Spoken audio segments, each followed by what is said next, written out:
make a sacrifice for the Chinese Lunar New Year. It is the year of the pig, so we shall cook a pig. We have prepared the sacrificial pig. It is ready to be cooked. Now we have to go outside.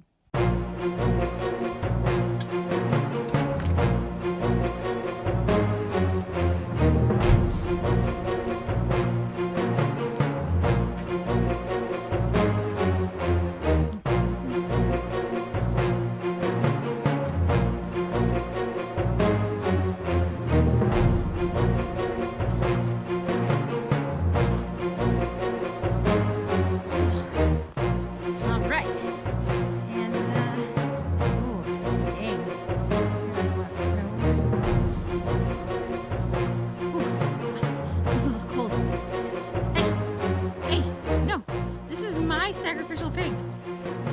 It's my pig. Hey.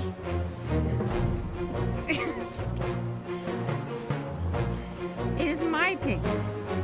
This one is my pig. Oh wait, we have seemed to encounter a problem. We have a pack of wild dogs. Let's see if I can find this one. They don't want me to cook the pig. They want to keep the pig for themselves. So we're gonna have to think of something else.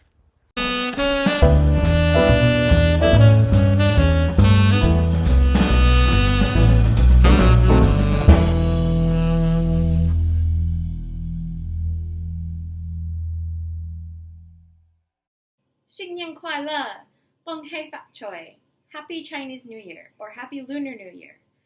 However you decide to say it, no matter where you're living, this month, February, it's now Chinese New Year and it is the year of the pig. As you can see, my friend behind me here, we decided not to sacrifice him to the gods. Rather, he's going to help us bake today. So we're going to get ready for some more bad food science.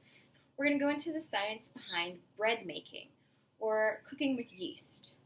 So before we get started with the ins and outs of what we're going to be doing, how we're going to do it, and the ingredients you need, we're going to learn a little bit more about the science behind why we use yeast in order to rise our breads.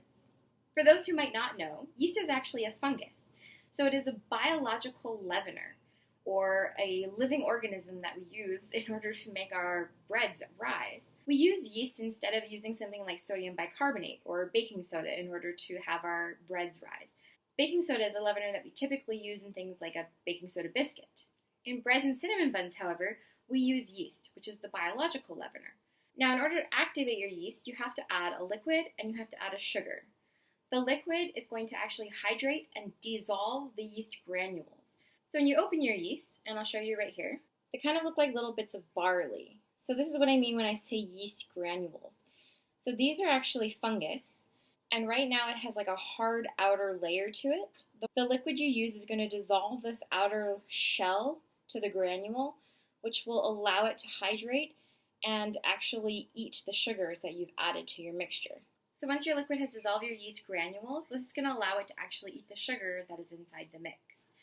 So what happens is when the yeast eats the sugar, it's actually metabolizing it, and it releases carbon dioxide and alcohol. The alcohol is what gives your bread that taste that we all know bread to have, that kind of yeasty flavor. So the more yeast you add, not only is it going to rise potentially a little bit more, but it's also going to have more of that strong flavor to it. The carbon dioxide is what actually causes the bread to rise.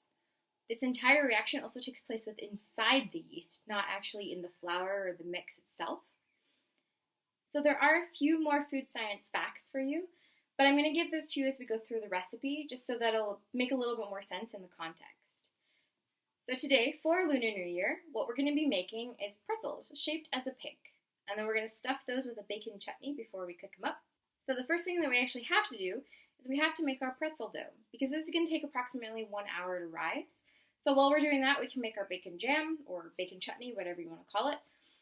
And so we're going to go through all of that. So let's get started. All right, we're back over in my cooking corner. The lighting is not as great today. It's kind of a cloudy, slightly overcast day here. And my lights are actually on in the kitchen. So this is unfortunately as good as it's going to get. But with that said, I think it's okay. So we're going to go through with what we've decided to do today. So the first thing we're going to do is we're going to add in our liquid. So I actually have 1 cup of milk here. A lot of different bread recipes or pretzel recipes, they actually call for water rather than milk. It is interchangeable, however, to an extent. So like I said before, what you need is a liquid to hydrate and dissolve the yeast granules so that they'll actually activate, eat the sugar, and then release the carbon dioxide to make your bread rise. The liquid also will blend and bind the ingredients together, and then combining with this flour, it's actually going to create the gluten. Water is recommended for rehydrating and dissolving the yeast. So something to note about water though is if your water is too hard or if it's too soft or there's really high fluoride concentration or chlorine concentration to it, this is going to change the actual texture of your bread. It's going to leave you with really short, stubby loaves. They're not going to rise as nicely for you. So if you think you have a water problem, you're definitely going to want to boil it or just get bottled water for baking purposes. So bread that is made with the water, you're going to have more of an open texture, kind of a weedy flavor, and your crust is going to be really crispy. Now, if you decide to use milk, you're going to have a more velvety texture. So this is going to give you a lot of a softer crust. So we're making a soft pretzel today, which we're going to actually have a filling inside of it. So I want a really nice soft dough, which is why I'm using milk for this. This is also going to allow the outsides to brown a lot quicker because it has that little extra bit of sugar added into it already and the higher fat content. And again, we want pretzels to have a really nice brown, crispy outside to it. So it's just going to kind of help that along as well. So one thing that our recipe does say is that we want to warm the milk. This could potentially just be to help dissolve the yeast just a little quicker. But it could also be kind of this remnant of old food science. So before, when cooking with milk, especially in baking, they suggested that you scalded the milk. So you want to make it really, really hot because you want to try and kill all the different bacteria in it because the bacteria could affect how the yeast activates. You also wanted to alter the protein in the milk because this protein could actually affect the gluten structure of your bread. Today, however, we don't actually have to really worry about this because of the pasteurization process that we use in our milks. This actually takes out some of that protein, so we don't have to worry about that bacteria, and it doesn't really affect the gluten structure as much as it used to.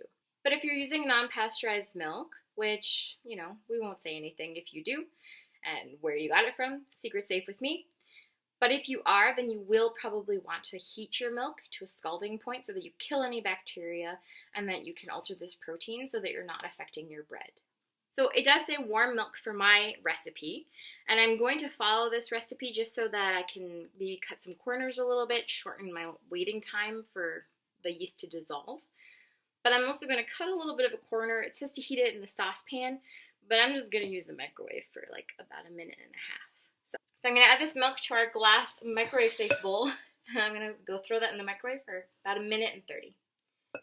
Alright, so now I have my warmed milk. I didn't scald it, it's not boiling hot. Like I said, I just threw it in for about 1.30 just to kind of heat it up a little bit. All it says is for warm milk, so that's all I'm adding. My recipe then asks for 1 package of yeast. So you can buy yeast in pre-packaged portions. However, for me, just because of the amount that I actually do bake, I find this kind of wasteful. It's not something that I need to have. There's a lot more packaging. I end up throwing a lot more things away. So I just buy a jar of active dry yeast. I find the active one is a little nicer. And 1 package is approximately 2¼ teaspoons of yeast. So I'm just going to add 2¼ teaspoons of yeast to my milk. If you do get the jars of yeast, make sure that you keep it in the refrigerator after you've opened it so that it keeps the yeast dormant. This way it's not activated accidentally in the jar because of condensation or getting too warm. It's not going to work if that happens, so I keep this in the fridge. Alright, so now we just want the yeast to soak in the liquid for about 2 minutes so that it dissolves the outside of the granule entirely. That way it's actually going to be able to activate with the sugar when I add that to the milk. So while we're waiting, I'm going to let you know, I'm using 3 tablespoons, I don't know if you can see that, of brown sugar in my recipe rather than white sugar. I do find for things like cookies, if you're just using strictly white sugar, your cookies tend to be a lot harder, a little bit more of that crispy texture to it, where if you use just brown sugar solely, your cookies are going to be very chewy, very soft. So that's one thing to take into consideration. Something else is like if you want a drier texture, especially in breads and cakes, I would use a white sugar. Whereas if you use the brown sugar, this is going to give you more moisture in your dough. And this is also going to give you a slightly darker color to the dough, possibly a hint of a caramel as well. I like brown sugar better for a lot of my baking. Just I find the taste is nicer, and I like that moist texture to my breads and my cookies and things. But if you want that more of an aerated texture, then you're going to want to go with a white sugar for the bread. So it completely depends on what you prefer to eat. All right, so it hasn't been quite 2 minutes, but because I've warmed the milk, the yeast has already actually activated. So I'm going to let you see what that looks like. So if you can see in there, the yeast has bubbled up. It looks like it's completely open. There's no longer granules. It is just the fungus. Delicious. All right, so we're going to add our brown sugar into our yeast and milk mixture.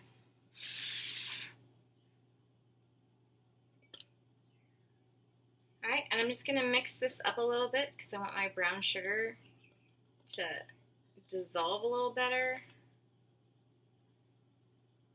All right, so now that I've actually added the sugar, I'm going to do another close-up for you guys so you can actually see what's going on inside of the bowl. You'll notice that there has been some bubbling happening. So this is actually the yeast eating the sugars and releasing that carbon dioxide.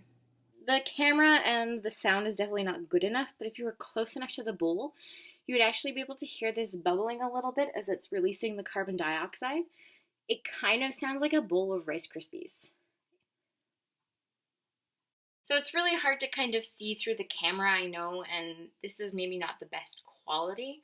But if you have any children and you're kind of in that period for science experiments, this is a really cool one to do for baking, just because then they actually get to see this chemical reaction going on. You can talk about why it's happening. You can talk about the fact that yeast is a living organism. There's a lot going on here I find very interesting. All right, so the next thing we're going to do is we're going to add a little bit of our flour. So the recipe calls for 2 1/4 cups of flour. We're just going to be using an all-purpose flour. So right now we're just going to add 1 cup of that flour to our yeast milk sugar mixture. My bin of flour. Do-do-do-do. Okay. All right, so we're adding our 1 cup of flour to this mixture. I know a lot of recipes actually call for you to like sift your flour. I will admit I am quite lazy as a baker, and I find that my stuff usually works out pretty well. So I just kind of shake it into the bowl. It sifts it a little bit. All you really want is you want to take out any large lumps in your flour so that it all mixes in evenly. So I find if I just kind of shake it into the bowl rather than dump it into the bowl, that takes care of it for me. I know I can hear all of the bakers of the world screaming at me, especially for things like cakes. I find for bread it's not such a big deal though because you're going to knead it anyway, so you're going to knead out all of those lumps, but you should technically sift all of your flour when you're baking so that you don't have the lumps. You don't have to overwork anything. So do as I say, not as I do. I also think I said it before, I'm not great at measuring things sometimes. I like to eyeball stuff. So this is new for me. I'm using a lot of measuring cups and teaspoons and tablespoons. I think I'm doing good. You're helping me. I'm growing. This is growth, being an adult. All right, now we've added our flour to our mixture. I've gotten out most of the lumps. I don't want to kind of overwork it right now because I don't want to actually kill my yeast. I want this to rise really nicely. So the next thing we're going to add is some butter. I've already pre-softened my butter and measured it out into my bowl. So I have about 2 tablespoons of butter in this bowl. This is all you're going to need. So the recipe that I have, it does call for like 10 tablespoons of butter, but 8 of those tablespoons, it wants you to melt down and then dip your pretzels into after they're cooked. You've already added your salt and everything, so I found it unnecessary. I don't need that much butter in my baking. I don't think anybody needs that much butter in their baking, and if it's not going to add any flavor necessarily to the bread itself, what's the point? So I have reduced this down to just the 2 tablespoons of butter that it needs in the actual dough. But I suppose if you love butter, you can add those 8 tablespoons of butter at the end and just go for it. Have fun. Dip your pretzels in that butter. But for me, it's just, I find it to be too much. We are then going to add in 1 teaspoon of a fine salt. So there's both fine salt and coarse salt in this recipe. The coarse salt would be something like a sea salt, very, very large granules. Usually you have something to grind it up. We have some of that, but we're not using it right now. That's going to be just put on top of the pretzels when we're ready to bake them. The fine salt is just like your regular iodized table salt. That's all we need. It's great for cooking and for baking. A lot of people will measure over top of their bowls. Do not do this, especially for things like salt, because if you accidentally get a little too much in, you can alter the flavor. It's not going to be exactly what you want it to be. So right next to me, I actually have my sink. I'm going to measure my salt over my sink before I add it into my bowl. All right, now we have our 1 teaspoon of salt, no more, no less, and we're going to add that into our mixture. So we're on to our final couple steps for our pretzels before we let it rise for the hour. First thing, we're going to add the rest of our flour, and then we're going to knead it. So we have our 1 1/4 cups of flour added to this mixture now. Mix it in as much as I can with this spoon before I go in with my hands. Now I have already washed my hands. I do at the beginning every time. So for those people that are missing that step, I'm kind of sad you haven't done it already, but please go wash your hands before putting your hands inside the dough. I'm going to have about a 1/2 cup of flour sitting off to the side, just so that I can use that for kneading purposes if my dough is still too tacky. So the amount of flour you're going to use is going to depend on where you live in the world, what elevation you're at, what the moisture content in the air is that day. There's a lot of different factors that go into how much flour you actually need and when you need it. So I know for a lot of recipes for bread, it will say maybe 6 to 8 cups of flour for a large loaf or for a double loaf. This is where you want to go minimum first. Never go to the maximum amount of flour. Always go to the minimum it says, or just like a 1/2 cup below the recipe. Mix it in and then add about 1/2 cup of flour at a time, just so that you can kind of get the feel of the texture. You usually want it kind of elasticy. You don't want it too tacky. You don't want it wet. All right, now let's get our hands dirty.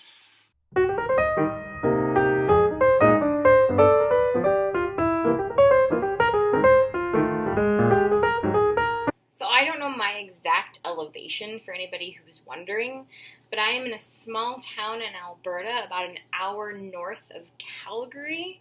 So I'm about a 2.5 hour drive, sort of to like the northeast, I guess, of the mountains. And that's the Rocky Mountains.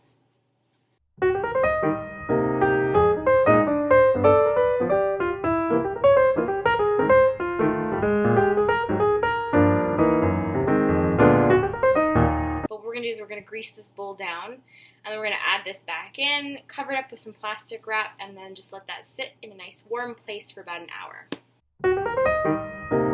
Alright, so now we have our sealed container. We're just going to let this sit off to the side for about an hour. And while we are waiting for this to rise, we want it to kind of double in size. We will start making our bacon jam for our center.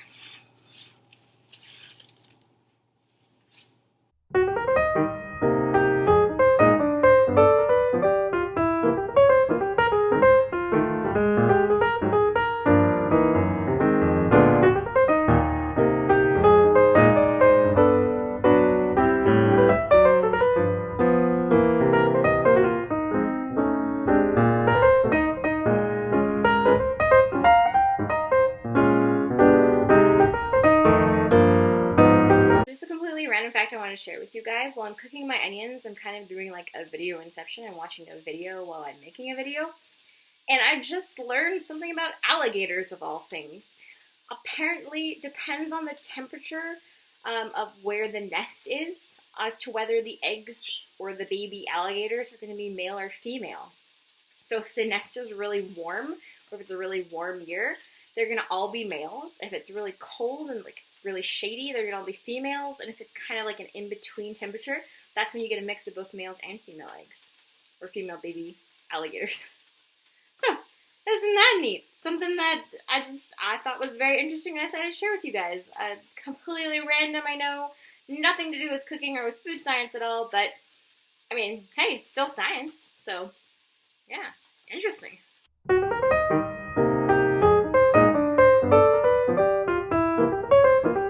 We want the sugar to caramelize the onions. It's going to give it a nice brown color and it's going to give it a really nice flavor. So we're going to let that happen. Okay, so while our onions finish caramelizing, I'm going to let you know what the next couple steps are going to be because we're coming down to the end of making this and it's just a matter of waiting and letting it cook and to reduce. So we are going to be adding 1/3 cup of coffee, a strong brewed coffee. This one is a little weak, but it should be fine. But it does call for a strong brew coffee. So the stronger coffee you can get, the better. If I could have run to Tim Hortons, I would have, because their coffee is really strong. A plain dark Starbucks coffee works well, or an espresso. Their coffee is very strong, probably burnt. Okay, so then to our 1/2 cup of coffee, we're also going to add a 1/2 cup of water. So I'm just going to add this right into here because we're just adding it all into our frying pan anyway. And then we're adding our bacon back in. If you've cooked it in the pan, you're adding it back in. If you cooked it like I did, then you're just adding your bacon. So we're going to add all of this to our pan, and then we're going to let that cook for about 30 minutes, stirring about every 5 minutes just to make sure that it's going okay.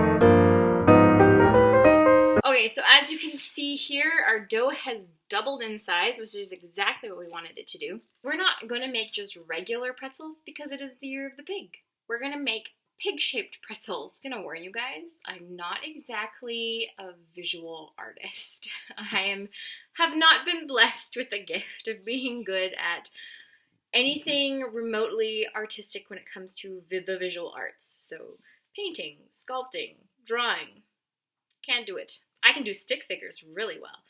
So this is going to push me to my limits to try and make something that even resembles a pig. So there's just 3 people in this house right now, so I'm only going to make 3 pigs. You could probably make these a little smaller. You could probably get away with making, I think this recipe makes like 4 to 6 pretzels, like a good sized pretzel. So we're going to try and make just 3 good sized pigs so we can actually stuff them.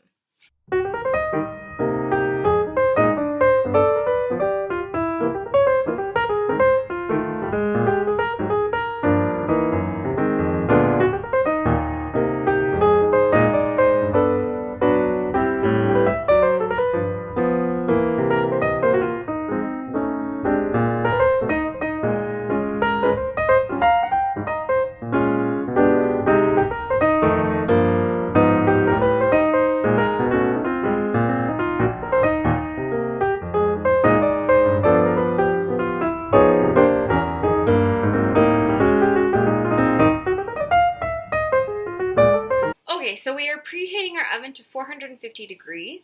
We are going to cook these for about 10 to 15 minutes, and we'll give them a little tap, see how they've done. We might have to cook these a little bit longer than other pretzels because they are very thick, and we have that filling in there, so I'm not sure exactly how this is going to work, but we are going to see. Now, there is one last step, unfortunately, we have to do before we can even bake these pretzels and see if they worked, and this is we have to give them a bit of a bath. So right now I am heating up 1/3 cup of baking soda with 3 cups of water. When it comes to a boil, we're just going to drop these guys into the pot of water, and we're just going to give them a bit of a soak until they float a little. This is kind of what you do with bagels as well. So you dip them in some hot water with baking soda in it. So what this does is it causes something called a Maillard reaction, and I'm not quite sure if I'm saying that right, but this is how it's spelled, so you guys know. So what this does is it just kind of increases the alkalinity of the outside of the bread rather than the inside. So this gives it kind of what you would say like a caramelization to the bread. So this is going to give you that chewy and dark crust that pretzels are known for. Now traditionally, This is actually done in a lye solution. So they use water with sodium hydroxide, but that's not necessarily good for consumption. So we've moved away from this traditional version, and we've used baking soda rather than a sodium hydroxide because it's a lot more edible. Okay, so you can see our water is boiling over here. So I'm going to add in one, and we're going to see how this does. Alright, so we have a bit of an issue, and that's just that it destroyed the face. So we're going to try and fix this after it's been cooked. It's going to be hot, it's going to be hard. So I was kind of able to salvage, like, these two, kind of. They kind of look like pigs, a little. This one just looks like a mess, but maybe it'll taste okay. This one I think looks like the most like a pig to me, but I don't know, it's hard to tell. All right, so I'm gonna add a little bit of salt and then I'm gonna throw them in the oven and we will see how they turn out. So just while I was cleaning up and kind of waiting for the pretzels to cook, I was thinking about what happened. And there's only like two things I could think of that I could have done maybe a little differently to try and have preserved the actual pig face to the pretzel, and maybe it would have worked. But there's no guarantee this actually would have worked. But two things that I thought of that I could have done a little differently that maybe would have helped out. One is our recipe only called for 3 cups of water with a 1/3 cup of baking soda. So I probably would have, because of how big my pretzels were, maybe doubled or tripled that recipe or that portion of the recipe. Just so there was like a larger bath that I could have boiled the pigs in. Also, I used tongs because typically tongs are easier to use because the tongs kind of like destroyed the face when I tried to pick it up. I maybe would have used like a slotted spoon instead, so that way I maybe could have like just ladled it out of the water better. But I think just having more water in general would have kind of helped because there wasn't very much in there, especially for the size of the pot. So it was easier for them to stick to the bottom of the pot, and just, it made it kind of difficult. So that's one thing I would have changed for sure. I would have doubled or tripled that portion of the recipe, just added a lot more water. Okay, so our pretzels have beeped. So we're going to give them a check and see if they are done. They kind of look like pigs. They're pretty brown. They're looking good. Okay, so they are done. I don't want to leave them in any longer because they are very dark and I don't want them to get any darker, otherwise they are going to burn. Okay, so these are what they look like. I mean, you can kind of see, they kind of look like pigs. A little. I actually think this one turned out the best, which I thought this one looked better before it baked, but this one looks pretty good. And this one, you can kind of tell it was supposed to be a pig. At least when they're all together, it kind of looks like a pig a little. Maybe. Is that just me? Is it like I know they're supposed to be a pig and I want so badly to see a pig that I see a pig? Let me know in the comments below what you guys see. Does it actually look like a pig to you, or is that just me? Am I losing it a little here? But overall, they look pretty good. They look like they turned out. Like I said, they're very dark, but it's a nice golden color for a pretzel, maybe a little darker than normal. Could have left it in for like 14 minutes instead of 15. Might have been better, but they look pretty good. I'm also going to show you guys the bottom of them just to kind of let you see. So they did crisp up like a lot on the bottom as well, which normally they don't get that nice brown color on the bottom, but this time they actually did. They worked out pretty nicely. And even this guy, I don't remember if I was able to show you or not, but I kind of like, when I was making it, had split open. It split open even more when I was boiling it, and I did not think this one was going to work, but it kind of closed up nicely. I'm pretty happy with that. I'm still going to eat that one because it is the ugliest. I will give the other ones away, and I'll just take that really sad looking one. But I'm going to leave these for now. I'm going to let them cool. I am not ready to eat a hot pretzel right now. I'll let you know what they taste like when I try one. So it might be a little later. I might have to give you guys an update tomorrow about what they actually taste like. but I'll let you know. All right. Here's an update on the pretzels. They were baked. I would definitely leave them in for only 14 minutes though, rather than the full 15. The recipe I think said between 10 to 12 minutes for baking times. I did leave them in a little longer just because of how big they were and the fact that there was a filling, but 14 minutes would definitely be enough. 15, some of them were on the verge of just being a little too dark on the top, but everything inside was cooked properly. There was no raw dough or anything like that, so that was good. One thing to note is that the jam, because it is a jam, there's sugar and the onions are caramelized, so they release the sugar. It is quite sweet, so this is something that not everybody might be a fan of, but this kind of worked out. When I was living in China, something that was very popular was something called cha shao bao, which is like a sweet honey pork in a steamed bun. So you can get steamed buns all over China, well, all over Southeast Asia. They have all different kinds, depending on what country you're in. And cha shao bao is just one type that was fairly popular, at least in the south where I was. And the bacon jam kind of had a similar taste to the inside of that cha shao bao. So it kind of worked out because it was for Chinese New Year or Lunar New Year. And it kind of tasted like you were eating Chinese food, though in a pretzel rather than a steamed bun. So we did end up actually having them for part of our dinner just because they were so huge. So if you don't want something that would be substantial enough for a meal, definitely make them smaller and then you would get way more out of it than just the 3 pretzels that I had.